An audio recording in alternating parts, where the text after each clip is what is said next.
धर्मेंद्र प्रधान का इस्तीफा महज एक शुरुआत थी, बल्कि अब राहुल गांधी के निशाने पर मोदी कैबिनेट के टॉप के 7 मंत्री हैं। और सिर्फ राहुल के निशाने पर नहीं, बल्कि समूचे विपक्ष के निशाने पर, इंक्लूडिंग डीएमके, जिसको लेकर के बहुत सारी खबरें आ रही थी। आज डीएमके ने भी अपनी बात सदन में जब रखी तो यह बता दिया कि भले कांग्रेस से नाराज हों, लेकिन हम भारतीय जनता पार्टी के पीछे पीछे नहीं चलेंगे, बल्कि हम भारतीय जनता पार्टी के सामने सीना ठोक कर उसका विरोध करेंगे। दूसरी तरफ अब मुझे यह लगने लगा है कि हम भारत के लोग बहुत ज्यादा मासूम हैं, तभी तो एक मासूमाना उम्मीद हमेशा रखते हैं इस सरकार से जवाबदेही की, उस सरकार से जो सरकार और जिसके टॉप के नेता हमेशा जवाबदेही से भागते रहते हैं। मोदी जी तो इस मामले में मशहूर हैं, बदनाम हैं, या फिर कि कुख्यात हैं कि वो कभी सदन में नहीं रहते। लेकिन आज की तारीख में जब 200 से ज्यादा सांसद मोदी जी को खोज रहे थे और मोदी जी से कहीं ज्यादा अमित शाह साहब को खोज रहे थे, तो दोनों ही सदन से भाग गए। दोनों में से कोई भी अभी तक संसद में नहीं आया है, नहीं पहुंचा है। सारी बातें जरा विस्तार से करेंगे और समझने की कोशिश करेंगे कि अब संसद से काम नहीं चल रहा है तो क्या इंडिया गठबंधन सड़क पर ही उतरने को आखिरी हथियार समझ बैठा है और उसी रणनीति पे काम कर रहा है क्या? नमस्कार, मैं स्वप्निल और आप मुद्दा देख रहे हैं। दोस्तों, आगे बढ़ें उससे पहले वही छोटी सी अपील। मुद्दा इन दिनों एक गंभीर आर्थिक संकट से जूझ रहा है। एक तरफ जहां हमारे मेन बैंक अकाउंट्स बीते लंबे समय से फ्रीज चल रहे हैं, तो दूसरी तरफ हमारे 2.5 साल पुराने चैनल को हमसे लंबे समय तक छीन कर रखा गया था।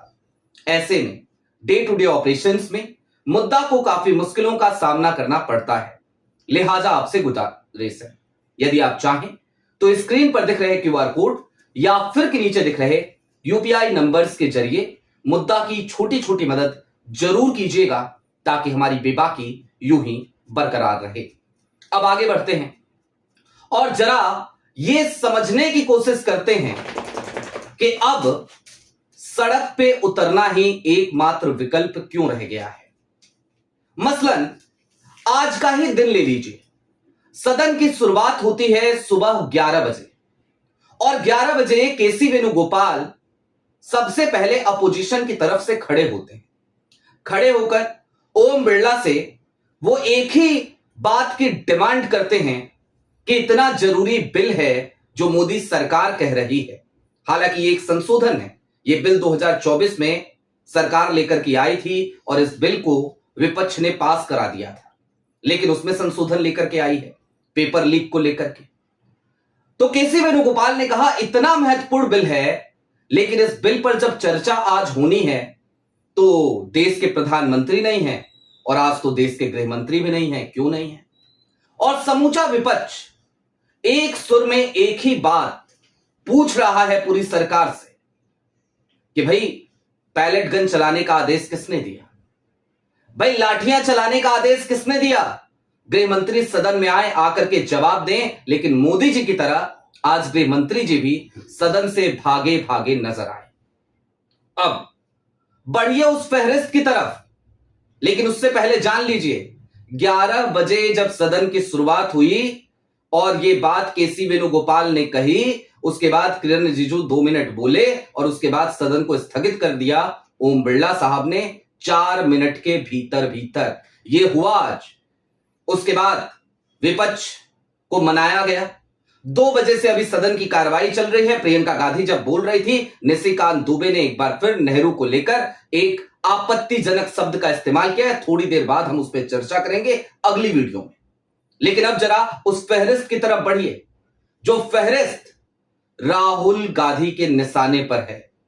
वो लिस्ट जिसमें मोदी जी के टॉप के 7 मंत्रियों का नाम है। और आज की तारीख में धर्मेंद्र प्रधान के बाद टॉप 7 में जो टॉप 2 टोटल है ना कैबिनेट में, वो दोनों भी शामिल हैं, यानी कि अमित शाह साहब और राजनाथ सिंह जी। अमित शाह, राहुल गांधी डे 1 से 20 जुलाई के बाद लगातार अमित शाह पे हमलावर हैं और लगातार वो सवाल उठा रहे हैं। उन्होंने तो बकायदा अमित शाह को चिट्ठी भी लिख डाली और कहा कि ये आदेश आपने दिया था क्या।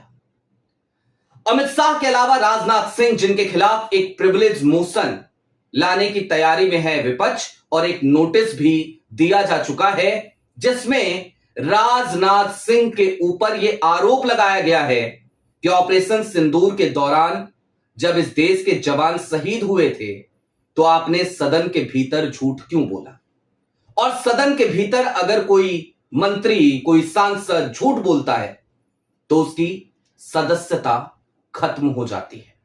लिहाजा राजनाथ सिंह, नितिन गडकरी और हरदीप पुरी, ये दो नाम भी बहुत महत्वपूर्ण हैं। हरदीप पुरी तो तब से ही निशाने पे हैं जब उनका नाम एप्स्टीन फाइल में आया था। उसके बाद अब नितिन गडकरी ने उनके ऊपर एक और तलवार लटका दी है।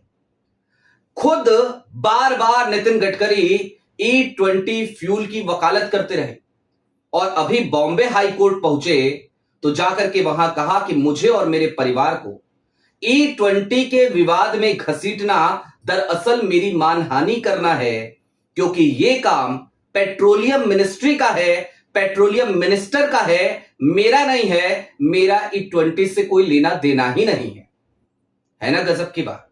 तो ये दोनों नाम भी। इसके अलावा आगे बढ़िए, पीयूष गोयल, अमेरिका से ट्रेड डील करने वाले पीयूष गोयल, जिनके खिलाफ किसान फिलवक्त दिल्ली की सड़कों पर आने को उतारू हैं और दिल्ली के बॉर्डर पर आकर जम गए हैं, डट गए हैं और कह रहे हैं कि हमें तो आदत है पैलेट गन की, हमें तो आदत है आपके लाठियों की, आपके गोलियों को भी चख लेंगे साहब, लेकिन हम आ गए हैं तो आ गए हैं और हम डटे रहेंगे।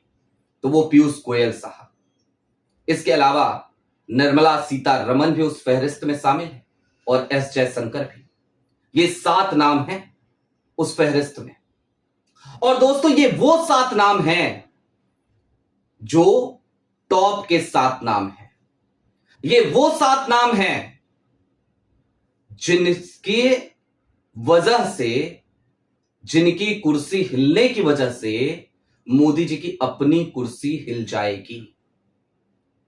अच्छा, इसके अलावा ऐसा नहीं है कि इन 7 पर यह फहरिस्त बंद हो जाएगी, और इसका तरीका और तरीकेकार अब विपक्ष को समझ में आ गया है कि अब संसद में अपनी बात कहने का कोई मतलब रहा ही नहीं है, क्योंकि संसद में बात हमें कहने दी नहीं जाएगी।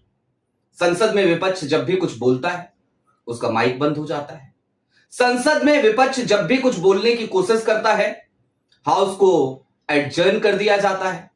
आज की तारीख में एक बार फिर राज्यसभा 2 बार चली और उसके बाद कल के लिए स्थगित हो गई। एक बार तो 2 मिनट से भी कम चली जब 2 बजे शुरू हुई। तो यह स्थिति हो गई है देश की संसद, और देश की संसद को चलाने की जिम्मेदारी विपक्ष की नहीं है, सरकार की है। विपक्ष तो अपने सवाल पूछेगा, और विपक्ष क्या नाहक पूछ रहा है साहब, यही तो आपसे जानना चाह रहा है कि 20 जुलाई के दिन जो बर्बरता की गई उन जेनजीज पर, उन युवा साथियों पर, जो साथी पहले से ठगा सा महसूस कर रहे थे। देश के वो बच्चे जो भारत का भविष्य हैं, जिनके भविष्य के साथ खिलवाड़ हुआ था और वो वैसे भी लुटे पिटे दिल्ली की सड़कों पर किसी तरीके से बेहद कम संसाधनों के साथ पहुंचे थे। उन बच्चों के ऊपर आपने लाठियां चला दी, पैलेट गन चला दिए, पैर तोड़े, सर फोड़े, लाठी में कीले लगा करके उनके सर पर हमला किया गया।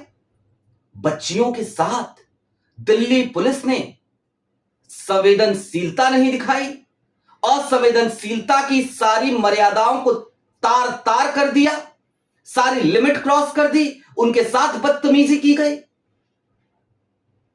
तो जाहिर सी बात है विपक्ष ये सवाल सदन में उठाएगा, लेकिन सदन में जवाब नहीं मिल पा रहा है तो कहां उठेगी ये आवाज?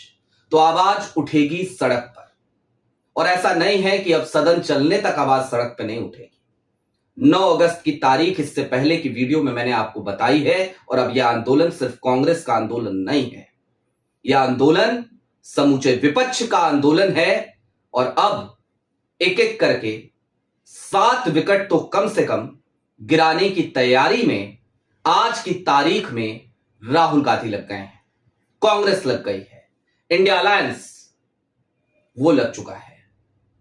और इंडिया अलायंस जब कह रहा हूं तो उन साथियों को भी शामिल कीजिए, या खास तौर पे उस साथी को शामिल कीजिए जो इंडिया अलायंस से इस समय आपको दूर नजर आ रहा है, डीएमके। क्योंकि आज जाकर के दयानिधि मारन का वो भाषण सुन लीजिएगा, आपको समझ में आ जाएगा कि डीएमके किस तरीके से उसी एजेंडे पर कायम है, उसी कॉमन मिनिमम प्रोग्राम पर कायम है, जो कॉमन मिनिमम प्रोग्राम किसी और का नहीं बल्कि इंडिया अलायंस का है। आपकी क्या राय है वो हमें कमेंट बॉक्स में जरूर बताइएगा। अभी के लिए दीजिए इजाजत। चलते चलते फिर वही अपील, चैनल पे नए हो तो सब्सक्राइब करते हुए जाइएगा, सक्षम हो तो मुद्दा की छोटी छोटी मदद जरूर कीजिएगा, ताकि हमारी बेबाकी यूं ही बरकरार रहे।